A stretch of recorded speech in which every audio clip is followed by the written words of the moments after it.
God is impossibly slow. It's true. Ask anyone who's ever received a promise from God. He's painfully, rubber band stretching, nails scraping on the chalkboard, agonisingly slow.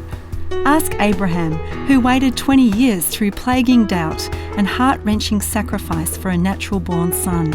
Ask Joseph, who rode a roller coaster journey of contradictions for over 15 years before his promotion into leadership. Ask the Jews, who waited centuries of false starts for their Messiah to come. Christmas, the time when promises were fulfilled, took a whole lot longer than expected, and when it finally arrived, it looked a lot different than imagined. There's a pattern here.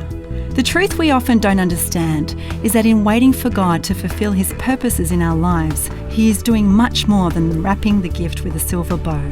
He is hard at work in preparation, preparing us, preparing others, preparing the circumstances. There is a lot more involved than we could ever possibly conceive. It took a long time for Christmas to come, but it did come, and when it did, God's gift brought greater joy than anyone could have dreamed. It was well worth waiting for. This is Tanya Harris of GodConversations.com.